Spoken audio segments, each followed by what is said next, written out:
session we will be having the general rules in transforming the direct speech into indirect speech. Direct speech indirect speech மாத்தும் பொழுது என்னென்ன general rules நம்ம follow பண்றோம் அப்படிங்கறது பார்த்துட்டோம். எதுல சேஞ்சஸ் இருக்குன்னு பார்த்தோம். ஃபர்ஸ்ட் இன் டென்ஸ்ல சேஞ்ச் இருக்கும். நெக்ஸ்ட் இன் pronoun சேஞ்ச் இருக்கும். டைம் அண்ட் பிளேஸ்ல சேஞ்சஸ் இருக்கும். இந்த சேஞ்சஸ்லாம் இருக்குன்றத நம்ம பார்த்துட்டோம்.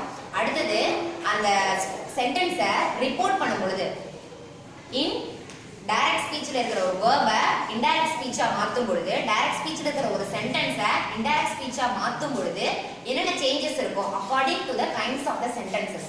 அந்த வாக்கியத்தினுடைய வகைகளை வச்சு அது எப்படிலாம் டிரான்ஸ்ஃபார்ம் ஆகும் அப்படிங்கறத இந்த டேப்லெட் காலம் வச்சு நம்ம ஈஸியா அண்டர்ஸ்டாண்ட் பண்ணிக்கலாம். First if the sentence is in statement, அந்த சென்டென்ஸ் வந்து ஸ்டேட்மென்ட்ல இருக்கு அப்படினா statement it is otherwise called எப்படிலாம் இத சொல்லலாம்னு சொல்லிருக்கோம். டிக்ளரேட்டிவ் சொல்லலாம், அசர்ட்டிவ் சொல்லலாம். சோ ஸ்டேட்மென்ட் அப்படிங்கிறது தமிழ்ல என்ன பார்த்திருந்தோம், செய்தி வாக்கியம். ஒரு மெசேஜ் கன்வே பண்ற மாதிரி ஒரு சென்டென்ஸ் இருந்துச்சுன்னா we can name it as sentence. அத வந்து ஸ்டேட்மென்ட் நம்ம என்ன பண்ணலாம், அந்த சென்டென்ஸை நேம் பண்ணலாம். அதுல அந்த ரிப்போர்ட்டிங் பார்ட் இருக்குல, அந்த ரிப்போர்ட்டிங் verb வந்து says அப்படி வந்திருந்துச்சுன்னா அத இன்டைரக்டா சேஞ்ச் பண்ணும் பொழுது எப்படினே வச்சுக்கணும், says. அது எந்த சேஞ்சஸ்மே இல்ல. said அப்படி வந்துச்சுன்னா said அப்படினே வச்சுக்கலாம். இப்போ டைரக்ட்ல இருக்கிற said அப்படிங்கற verb இன்டைரக்டா சேஞ்ச் பண்ணும் பொழுதும் saidனே வச்சுக்கிறோம். இதுவே said to அப்படி வந்துச்சுன்னா அது என்னவா சேஞ்ச் ஆகும், told அப்படி சேஞ்ச் ஆகும்.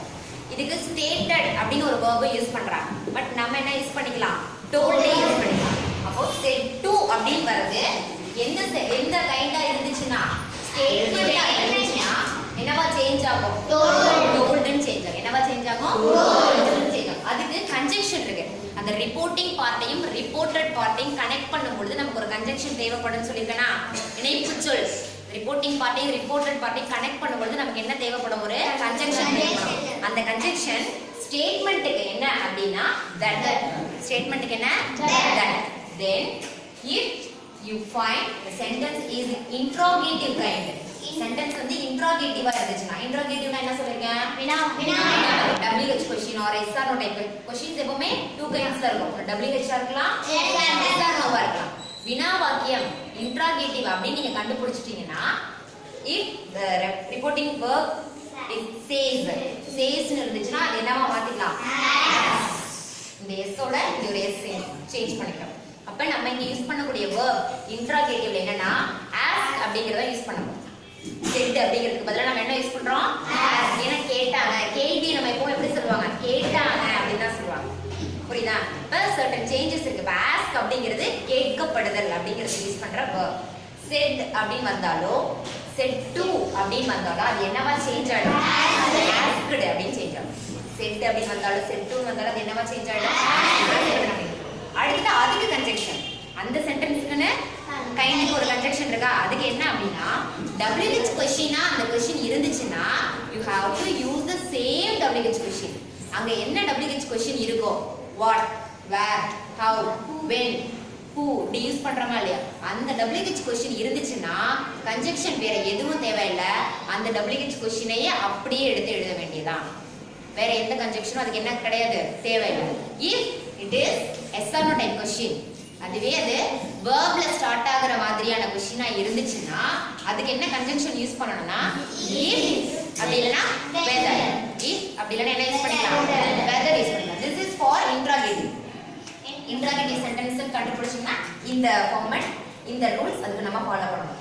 then if it is imperative sentence, என்னவா இருந்துச்சுன்னா imperative sentence இருந்துச்சுன்னா, அதாவது கமாண்ட் பண்ற மாதிரியோ ஆர்டர் பண்ற மாதிரியோ ரிக்வெஸ்ட் பண்ற மாதிரியோ இந்த கைண்ட்ல இருந்துச்சு அப்படின்னா said to எப்படி வந்தாலும் அது என்னவா சேஞ்ச் ஆகிடும் அப்படின்னா கமாண்ட் பண்ற மாதிரி இருந்துச்சு. அந்த சென்டென்ஸை ரீட் பண்ணாலே நமக்கு தெரியுமா என்ன கைண்ட்னு. கமாண்ட் பண்ற மாதிரி இருந்ததுன்னா அது என்னவா சேஞ்ச் பண்ணிக்கணும், commanded அப்படின்னு சேஞ்ச் பண்ணிக்கணும். ப்ளீஸ் அப்படின்னு வந்தாலே அது என்ன ஃபார்மட்ல இருக்கும், ரிக்வெஸ்ட் பண்ற மாதிரி இருக்கும். சோ அதுக்கு ரிக்வெஸ்டட். அடுத்து ஆர்டர் பண்ற மாதிரி இருந்தா ஆர்டர், வார்ன் பண்ற மாதிரி இருந்தா வார்ன், விஷ் பண்ற மாதிரி இருந்ததுன்னா have a good day அப்படி விஷ் பண்ற மாதிரி இருந்துச்சுன்னா wish, அட்வைஸ் பண்ற மாதிரி இருந்ததுன்னா அட்வைஸ் அப்படின்னு அந்த சென்டென்ஸ் கைண்டுக்கு தகுந்த மாதிரி நம்ம அந்த verb என்ன பண்ணிக்கலாம், யூஸ் பண்ணிக்கலாம்.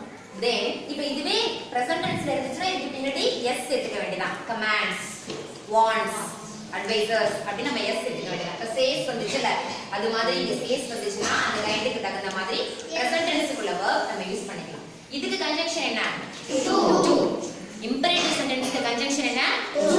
to யூஸ் பண்ணி. சோ ஞாபகம் வச்சுக்கணும். இதுக்கு that, then WH question ஆ இருந்தா WH question, SR question ஆ இருந்தா if அப்படினா whether. இதுக்கு imperative sentence என்ன? then exclamatory என்ன சொல்றீங்க? expressing strong feelings. இந்த மாதிரி சென்டென்ஸ்க்கு எப்படி இருக்குன்னா said அப்படினா said to அப்படி வந்தாலே அது என்னவா சேஞ்ச் ஆகும்னா exclaimed அப்படி மாத்திக்கணும். ஆச்சரியப்பட்டாங்க, உணர்ச்சி வசப்பட்டாங்க அப்படிங்கற மீனிங்ல exclaimed அப்படிங்கற அந்த verb யூஸ் பண்ணிக்கிறோம். இதுக்கு conjunction என்ன அப்படினா that. இப்போ ஈஸியா ஞாபகம் வச்சுக்கலாம். ஃபர்ஸ்ட் ஸ்டேட்மென்ட்க்கும் the last exclamationக்கும் same conjunction that. Okay, are you clear with this tabular column? If we are clear, if we are good at this tabular column, it is easy to convert, easy to transform the direct to indirect. Okay, nodika.